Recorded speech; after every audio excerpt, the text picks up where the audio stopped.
Hello everyone. मैं मिथुन सिंह स्वागत करता हूं आप सभी का। आशा करता हूं आप सभी बहुत अच्छे होंगे।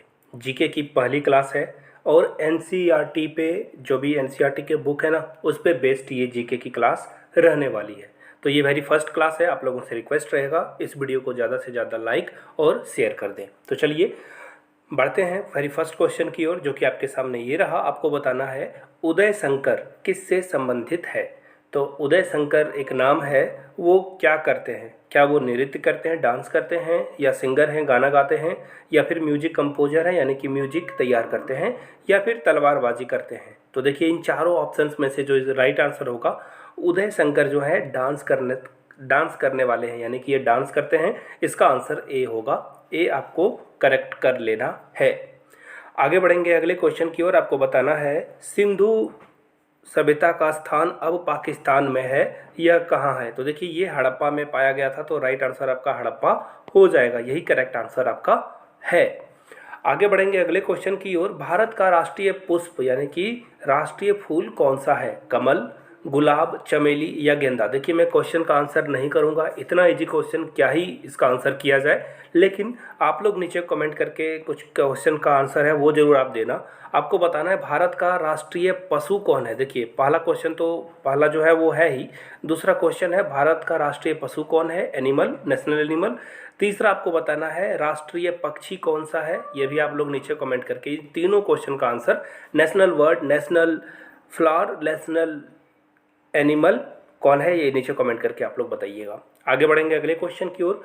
गुरुत्वाकर्षण की खोज किसने की थी? तो देखिए बिल्कुल सिंपल सा आसान सा सवाल आप लोगों ने सुना ही होगा, वो न्यूटन के बारे में, कि सेब गिरा था उनके सर के ऊपर से और उन्होंने इसके बारे में सोचना शुरू किया कि ये कैसे हुआ। तो न्यूटन इसका करेक्ट आंसर हो जाएगा।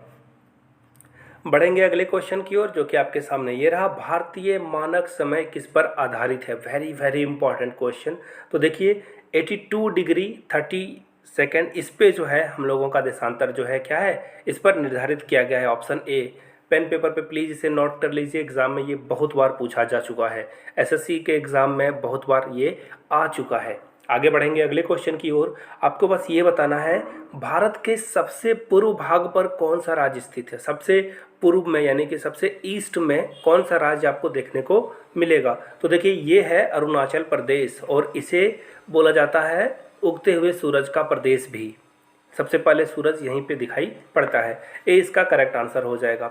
बढ़ेंगे अगले क्वेश्चन की ओर। नेक्स्ट क्वेश्चन आपके सामने ये रहा। राष्ट्रीय रक्षा एकेडमी कहाँ पर है? तो देहरादून। जी हाँ, ये रहा।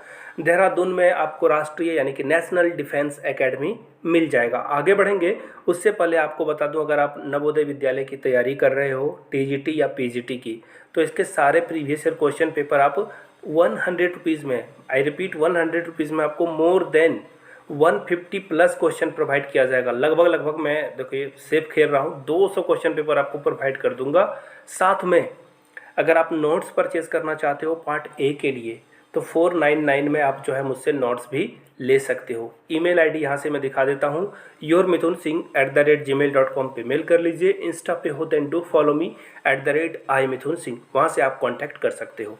बढ़ेंगे अगले क्वेश्चन की ओर।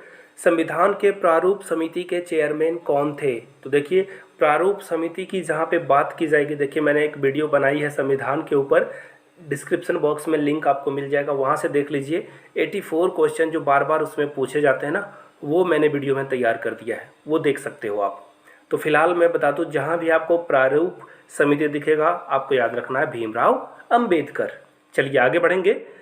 नींबू और संतरे में कौन सा विटामिन पाया जाता है? तो देखिए इसका राइट आंसर क्या होगा, विटामिन सी, यानी कि ए हमारा करेक्ट आंसर हो जाएगा। फिर से एक बार आप लोगों ने ध्यान दिया होगा, तो जो भी फल खट्टे लगते हैं खाने में, वो विटामिन सी पाया जाता है उसमें। लक्षद्वीप की राजधानी कहाँ पर है? तो देखिए लक्षद्वीप की राजधानी आपको मिलेगी करवती, यानी कि करावती या करवती, जो भी आप समझो, ये इसका करेक्ट आंसर हो जाएगा। बढ़ेंगे क्वेश्चन नंबर 11 की ओर। कालीबंगा में उत्खनन का प्रारंभ कब से हुआ था? तो देखिए 1960 में, 1690 में, 1961 में, या फिर 1922 में? तो इसका राइट आंसर क्या हो जाएगा? इसका राइट आंसर हो जाएगा 1961 में, जब इंडिया और चाइना के बीच युद्ध होने ही वाला था। 1962 में वॉर हुआ था, उससे पहले लगभग ये प्रारंभ हो गया था। बढ़ेंगे अगले क्वेश्चन की ओर। कालीबंगा का शाब्दिक अर्थ क्या है, यानी कि इसका मतलब क्या होता है? तो याद रखिएगा, काली चूड़ियाँ। काली से तो काली हो गया और बंगा मतलब होता है चूड़ियाँ, यानी कि सी इसका करेक्ट आंसर हो जाएगा। अगले क्वेश्चन की ओर बढ़ेंगे। कालीबंगा सभ्यता कितने वर्ष पुरानी है? देखिए वेरी इंपॉर्टेंट क्वेश्चन, बहुत बार एग्जाम में आ चुका है, तो याद रखिए आप, ये 5000 वर्ष पुराना है, यानी कि आंसर कौन सा होगा? ऑप्शन सी करेक्ट हो जाएगा। आगे बढ़ेंगे अगले क्वेश्चन की ओर। गणेश्वर सभ्यता किस नदी के किनारे विकसित हुई है? तो देखिए गणेश्वर सभ्यता जो पाई गई है, किस नदी के किनारे पाई गई थी, कहाँ पे विकसित हुई थी? तो इसका जो करेक्ट आंसर होगा वो देखिए ऑप्शन बी, यानी कि कंतली नदी के किनारे ये सभ्यता बसी थी और वहीं से ये फली फूली, यानी कि राइट आंसर बी हो जाएगा। आगे बढ़ेंगे क्वेश्चन नंबर 15 की ओर। राजस्थान के ताम्र युगीन सभ्यताओं में से सबसे प्राचीन सभ्यता कौन सी है? नाम बताना है फिर से, तो राइट आंसर क्या हो जाएगा? कालीबंगा, डी इसका करेक्ट आंसर हो जाएगा। बढ़ेंगे अगले क्वेश्चन, यानी कि क्वेश्चन नंबर 16। राजस्थान में सिंधु घाटी सभ्यता के समकालीन अवशेष कहाँ से प्राप्त हुए? जगह का नाम बताना है फिर से एक बार आपको। तो देखिए ये जो राइट आंसर है वो है कालीबंगा, फिर से डी इसका फिर से आंसर हो जाएगा। कालीबंगा बहुत इंपॉर्टेंट प्लेस है, प्लीज़ पढ़ लीजिए, गूगल पे भी निकाल कर आप पढ़ सकते हो। राजस्थान में आर्य सभ्यता के समकालीन अवशेष के प्रमाण कहाँ से प्राप्त हुए हैं? तो फिर से इसका राइट आंसर देख लीजिए आप, अनूपगढ़ और नवलखा डेरा से ये प्राप्त हुआ है, यानी कि बी करेक्ट आंसर होगा। आगे बढ़ेंगे क्वेश्चन नंबर 18 की ओर। बार बार पूछे जाने वाला प्रश्न है ये। राजस्थान का टाटानगर किसे कहा जाता है? याद रखिए टाटानगर झारखंड में है और टाटा जमशेद जो थे उन्होंने इसकी स्थापना करी थी। तो आपको बस ये बताना है टाटा नगर किसे कहा जाता है, राजस्थान का टाटा नगर किसे कहा जाता है, यानी कि इसका जो राइट आंसर होगा वो होगा टोंक। टोंक को राजस्थान का टाटा नगर कहा जाता है। आगे बढ़ेंगे। शुंगकालीन महिषासुर मर्दिनी की मूर्ति जो इस देवी का प्राचीनतम अंकन है कहाँ से प्राप्त हुआ है?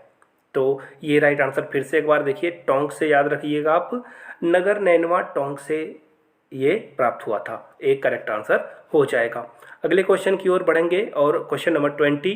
देखिए ताम्र युगीन सभ्यताओं में सबसे सही युग्म कौन सा है? देखिए ये दो ऑप्शंस दिए हैं, तो आपको बताना है कि ये कौन सा सही है। तो याद रखिए कि सारे ऑप्शंस करेक्ट है, ये जो सारे ऑप्शन है वो करेक्ट है, यानी कि हमारा आंसर डी हो जाएगा। देखिए आगे भी अगर आप वीडियोस चाहते हो तो आप लोगों से एक रिक्वेस्ट है।